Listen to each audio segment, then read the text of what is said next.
So you're not the same Dark Decade, I get that. But that still leaves one important question. All of the writers in the pizza were good guys. Why would you even care? Because Decade is mine! I will be the one who ends him. Ah, well, in that case, I'll just tell you the truth. It wasn't an accident, but none of them were actually in immediate danger. I just used my powers to put them inside of a pizza randomly so I could get a picture of the review I just did. Lies! Uh-oh, his charge shot has finished charging.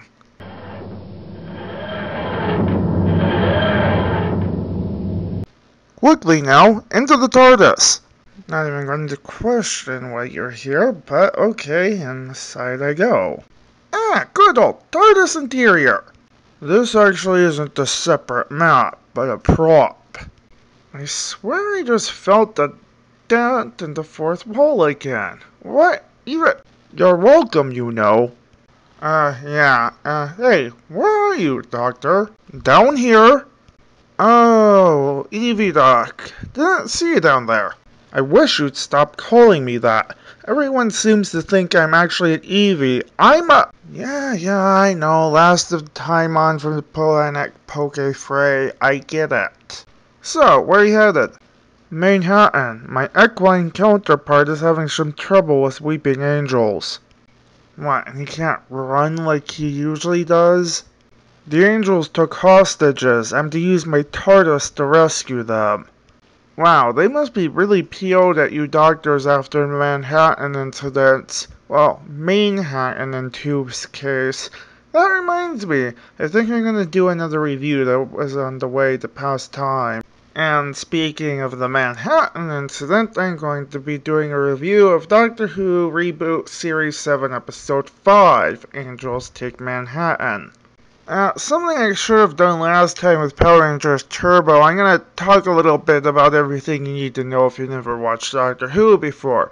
Though, if you haven't, I'm not even sure why you're watching a single episode review, unless you're my story writer's mom or dad, of course, then I know exactly why you're watching this. And yes, my story writer's mom has actually taken interest in my review show simply for our sense of humor.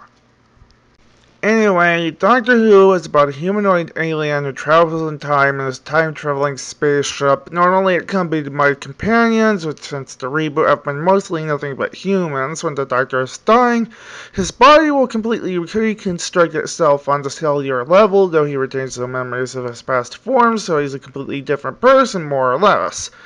This was a trick that allowed the BBC to change actors, ensuring the show's longevity. It's been around for nearly 50 years now, on and off, and it's one of the oldest shows on television. The show was cancelled once, a TV movie happened, cancelled again, series 1 of the reboot happened, and it became an international phenomenon. That's probably why you're watching this right now.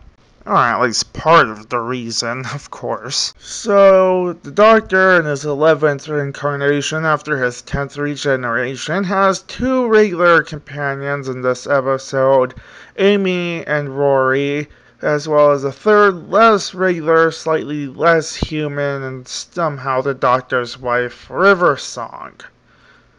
Really, you shouldn't be watching this review if you haven't seen certain episodes leading up to this one, as it will contain a few spoilers, mostly ones related to River Song and the Doctor's relationship to her, and generally her true identity. You see, River Song is actually Amy and Rory's time-traveling daughter. She's a bit older than the present version of her, Melody Pond. Her preferred name is actually a mistranslation of Melody Pond from an alien language. The bad guys for this episode are called the Weeping Angels, reboot-exclusive villains who are seemingly formless and super-fast beings that turn into indestructible statues when you look at them. It's a defense mechanism that can't be penetrated. And because they're so fast, there's no way to work around it. If you so much as blink, they'll get you. Instead of killing people, they'll fling you into the past, feeding on what I think the Doctor called originally potential energy, which is apparently the energy left behind from when your timeline changed by them flinging you into the past. Our episode starts Detective Noir style, complete with the typical narration from the detective himself. Although this guy won't be very important to the episode, he is somewhat important for the opening credits at least. The detective, Sam Gardner, who did the narration, as I said, is hired to investigate some moving statues.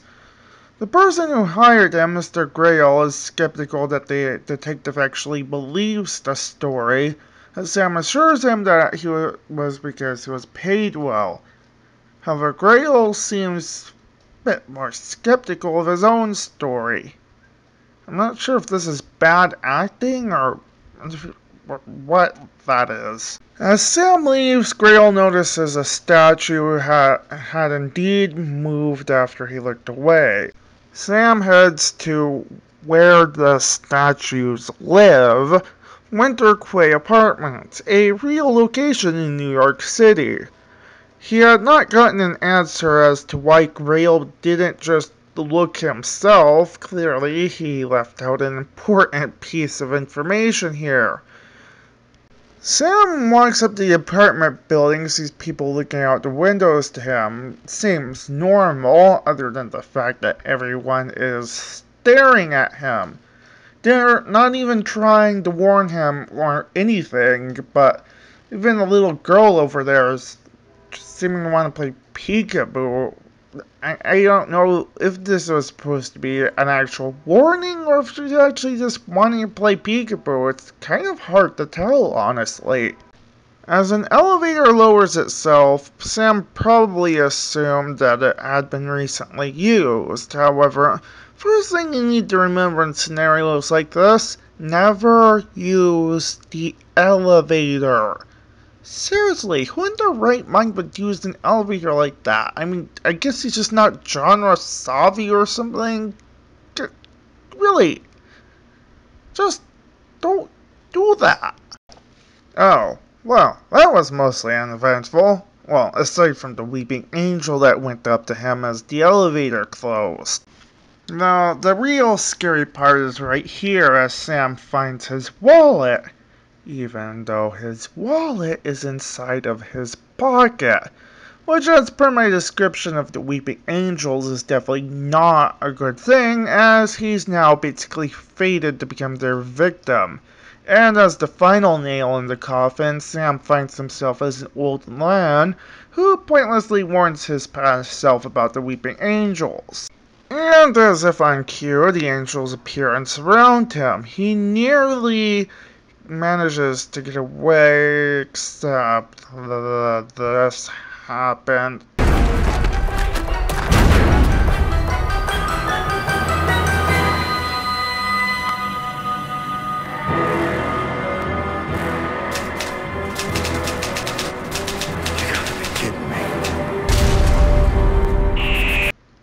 Excuse me, Doctor. Martha! For the love of God, one does not simply turn the Statue of Liberty into a weeping angel! After the opening credits, we hear a questionable music choice having been made. Oh, I'm an alien. I'm a legal alien. I mean, really? You're gonna use that song? Freaking no. What? Why would you even? It's not funny. It's not even remotely funny to make that comparison.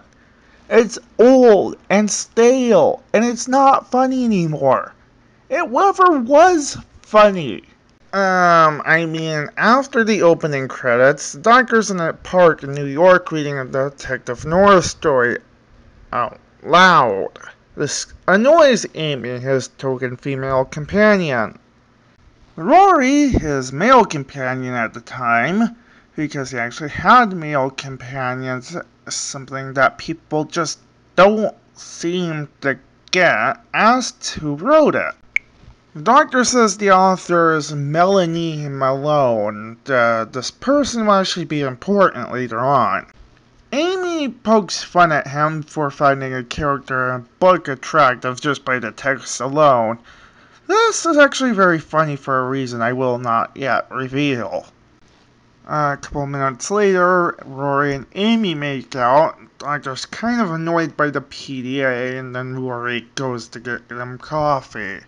Amy, in spite of being annoyed by his reading aloud earlier, asks the doctor to read the book to her.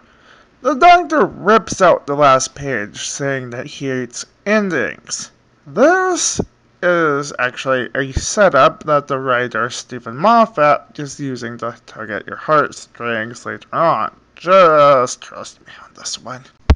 Rory passes by a fountain which makes creepy laughing noises at him that sound kind of like they came out of a video game. When he looked back, the statue in the fountain had fangs. The fountain kept making noises, and Rory was a bit weirded out by this.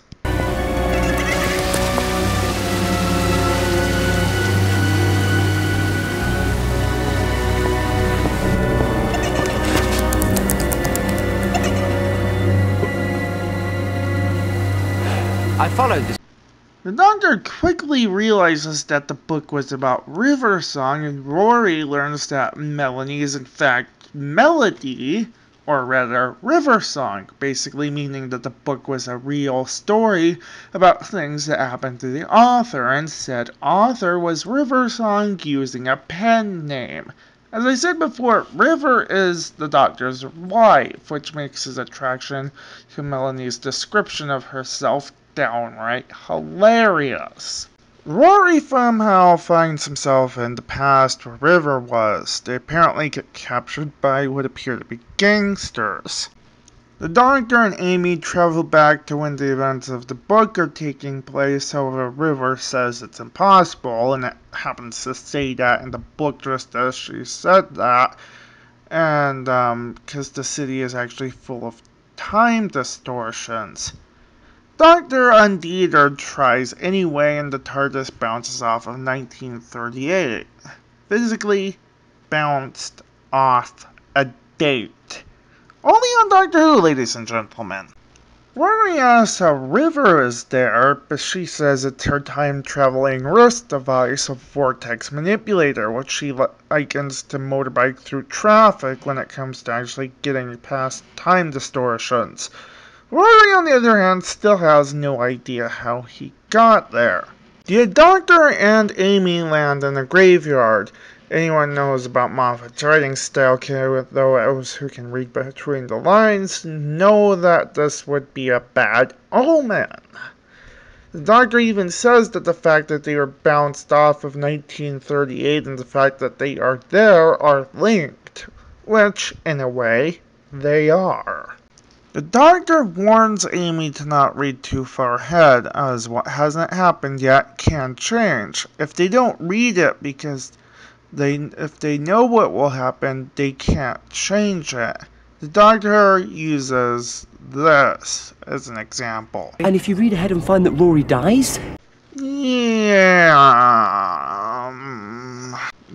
I guess it's not really any spoiler to say that Rory's going to die again. It's kind of been a thing that happens a lot, I guess. Only twice that I can really think of, but, it has happened before, and he's come out of it alright. The gangsters are revealed to be working for Mr. Grail, the guy who hired Sam earlier before the credits. And River gives the doctor a hint. Yeah, those two are kind of prone to communicating in this fashion. I need landing lights. Landing lights? Yes, I need a signal to lock onto. What did you say? Early what dynasty? Early chin? Grail tells one of his henchmen to put Rory somewhere uncomfortable. The henchman suggests with the babies, and Grail agrees. The henchman tosses Rory some matches, and we hear the creepy laughter again. The lights are out. You last longer with these. What do you care? It's funny.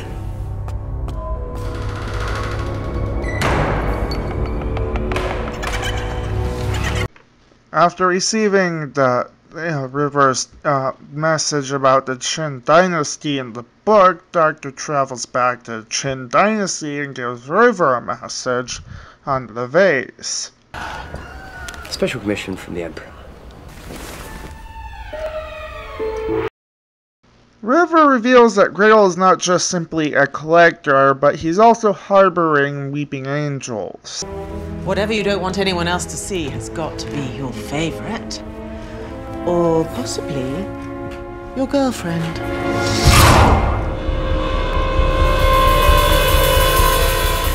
So, girlfriend then.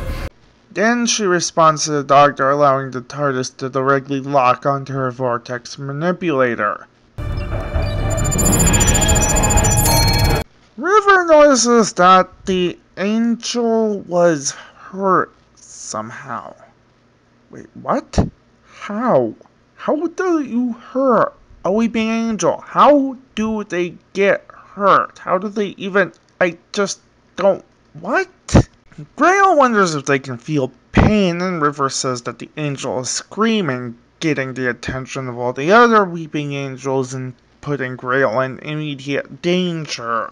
Grail tries to interrogate River by letting the angel grab her. Why it didn't fling her into the past is anyone's guess. It just latched onto her. What?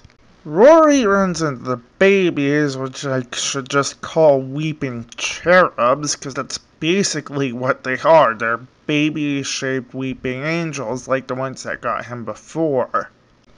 So, Doctor lands to TARDIS in 1938.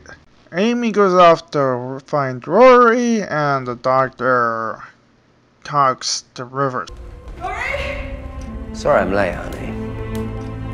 Traffic was hell.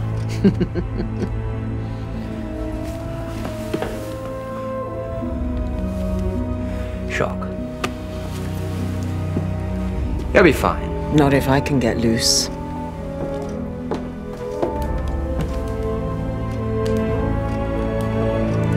Where are we now, Dr. Son? How's prison? Oh, I was pardoned ages ago, and it's Professor Song to you. Pardoned? Turns out the person I killed never existed in the first place. Apparently there's no record of him. It's almost as if someone's gone around deleting himself from every database in the universe. You said I got too big. And now no one's ever heard of you. Didn't you used to be somebody? Weren't you the woman who killed the doctor? Doctor who? Yeah, something I forgot to mention. River's son killed a robot that looked like the Doctor.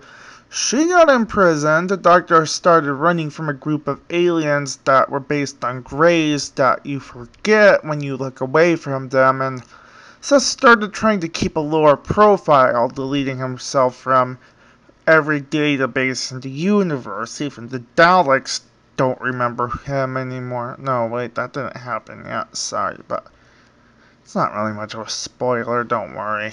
Well, not on its own, anyway. Yeah. Amy asked the Doctor if there was a way to read ahead in the book without seeing too much information. So the Doctor looks at the chapter titles, and Amy goes after Rory in the cellar. However, this too was a bad idea because... Doctor? Doctor, what is it? What's wrong? Tell me. Doctor? Doctor, what is it? Tell me. Subtlety. Thy name is not River Song.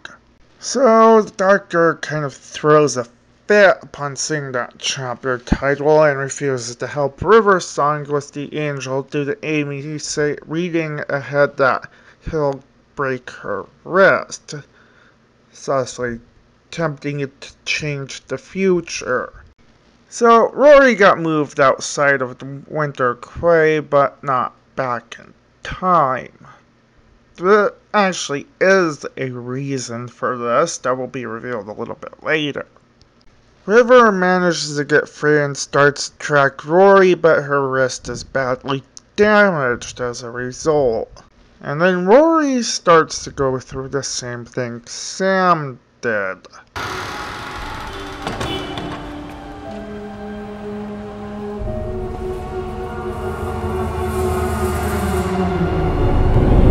The doctor has Amy further calibrate the device to track Rory, I guess, and this scene happens.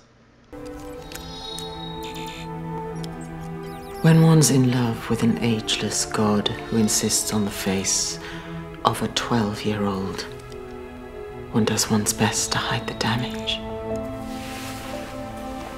It must hurt. Yes. The wrist is pretty bad, too.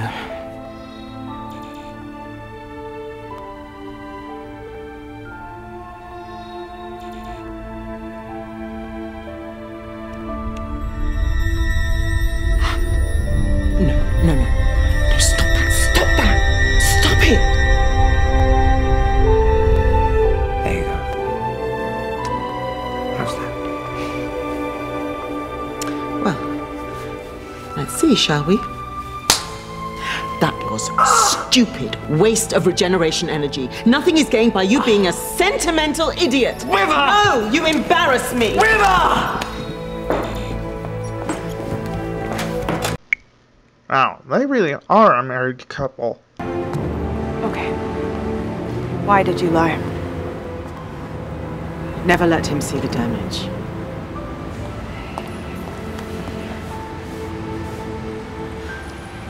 And never, ever let him see you age. Wow, they really are a married couple. The doctor locks onto Rory and they go after him, hijacking the car the gangsters brought River and Rory in. However, the angel watches them leave. It's not really an important detail, just, there for suspense, obviously. With no one watching the angel that was grabbing River, Grail gets surrounded. And I don't think we see him again. We then go back to Rory, who is still going through what Sam did.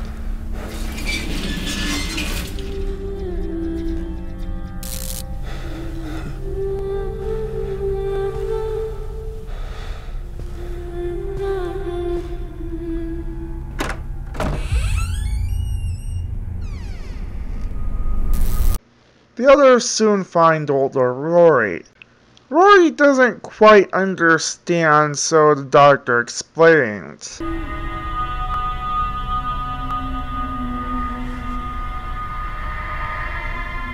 I'm sorry, Rory. But you just died.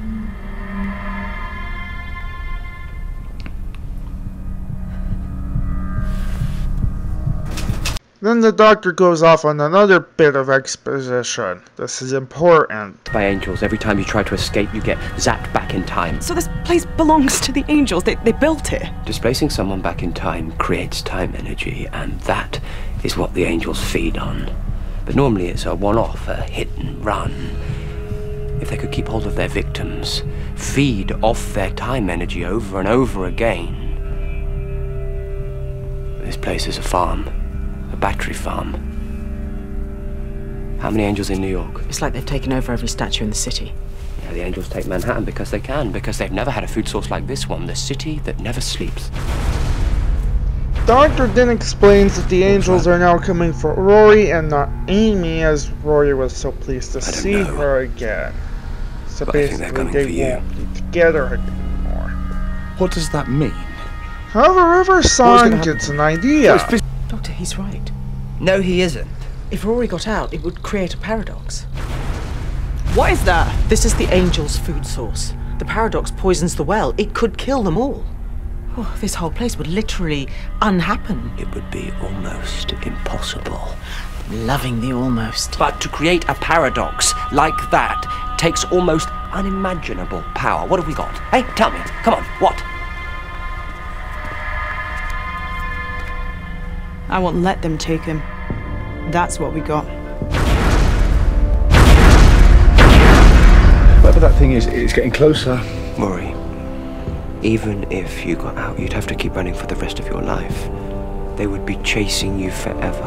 Well then, better get started. And so a chase scene begins.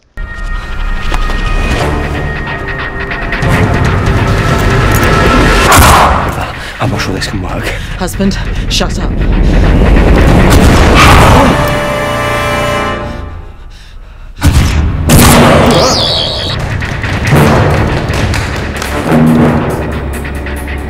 What good's up? Better than down. I can't keep doing this. Any ideas? Yeah, the usual. Run.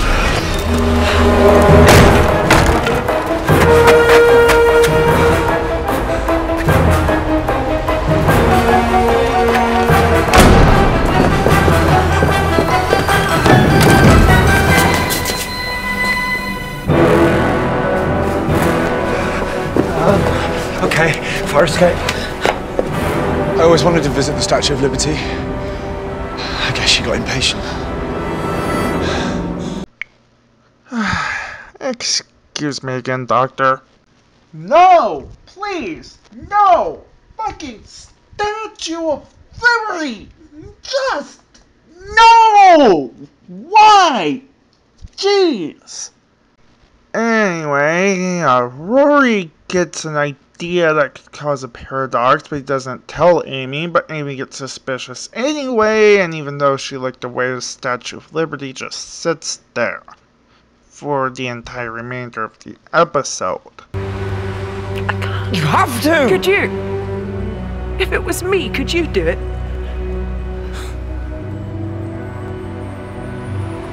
To save you, I could do anything. Hearing that, Amy decides to join him. I can't say I blame her. Together. Or not at all. What the hell are you doing? Changing the future. It's called marriage. Amy! Amy!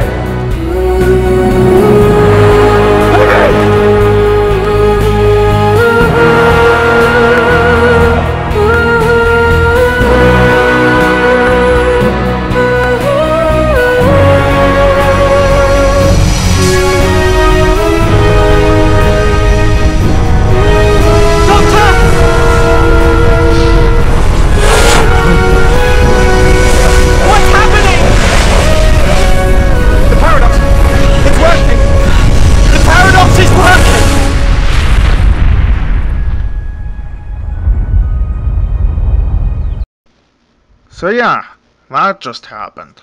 All of them appear again at the graveyard safe and sound. However, Amy asked the right question. Back where we started. You collapsed the timeline, the paradox worked, we all ping back where we belong. What? In a graveyard? This happened last time. Why are we here? Does it matter? We got lucky, we could have blown New York. I, however, just kind of act like nothing happened. There's no immediate threat right now, after all. Ever do that again? What did we do? We fixed it, we solved the problem. I was talking to myself.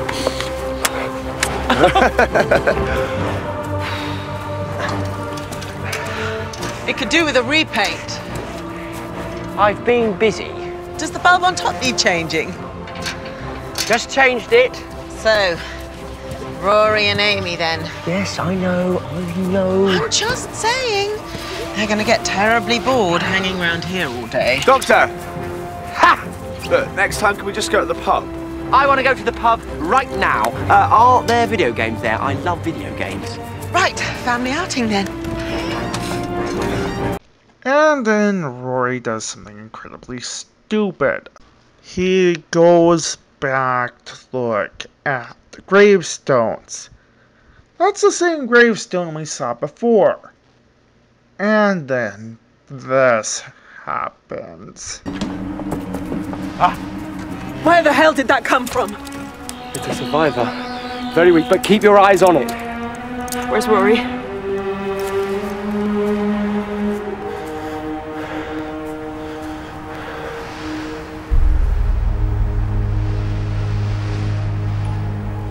sorry. Amelia, I'm so sorry. No, we can just go and get him in the TARDIS. One more paradox. Would rip New York apart. Well, that's not true. I don't believe you. Mother, it's true.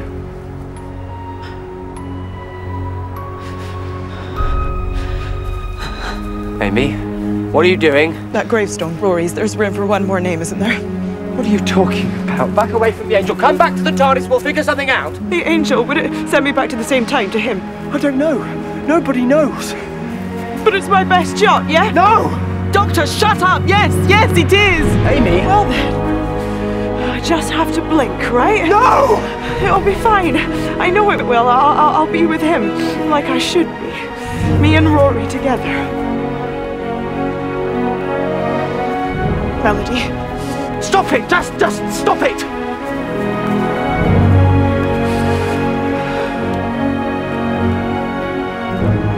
You look after him. And you be a good girl and you look after him. You are creating fixed time. I will never be able to see you again. I'll be fine. I'll be with him. Amy, please. Just come back into the TARDIS. Come on, please.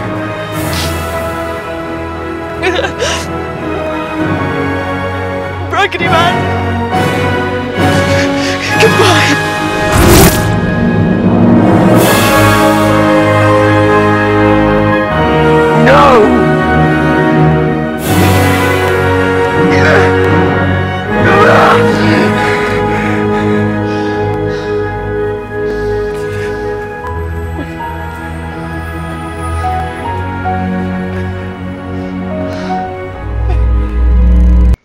This is truly the saddest moment in Doctor Who, simply for the way Moffat had set it up.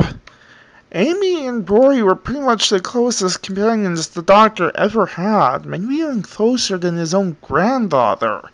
The Doctor said he hated endings, and now this happened. So the River and the Doctor talk a bit more.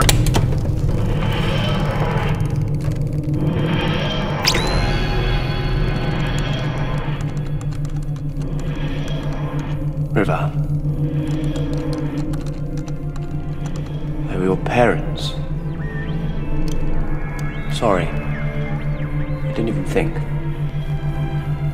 Doesn't matter. Of course it matters. What matters is this, Doctor. Don't travel alone. Travel with me then. Whenever and wherever you want. But not all the time.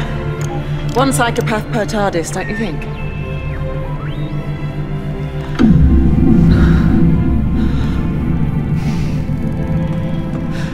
Okay. This book I've got to write, Melody Malone. I presume I send it to Amy to get it published? Yes.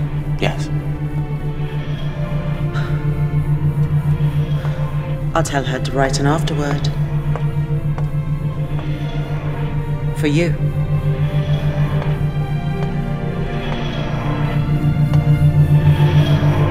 The Doctor then decides to go retrieve the last page.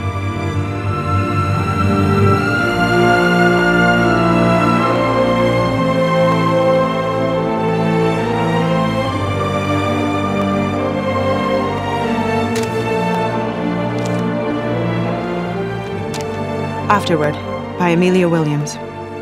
Hello, old friend. And here we are. You and me, on the last page. By the time you read these words, Rory and I will be long gone. So know that we lived well, and we're very happy. And above all else, know that we will love you always. Sometimes I do worry about you, though. I think once we're gone, you won't be coming back here for a while, and you might be alone, which you should never be. Don't be alone, Doctor. And do one more thing for me.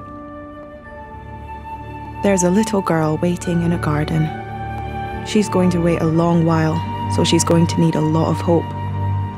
Go to her. Tell her a story. Tell her that if she's patient, the days are coming that she'll never forget. Tell her she'll go to sea and fight pirates. She'll fall in love with a man who'll wait 2,000 years to keep her safe. Tell her she'll give hope to the greatest painter who ever lived, and save a whale in outer space. Tell her this is the story of Amelia Pond, and this is how it ends.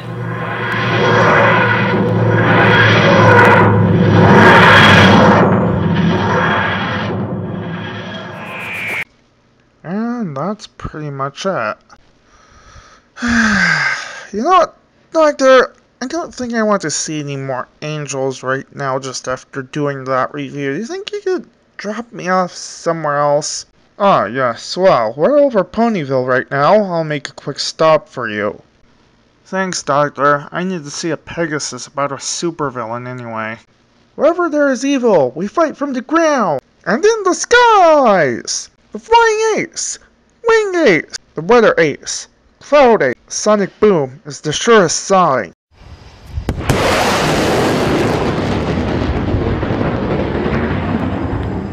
The Ace Wings have arrived!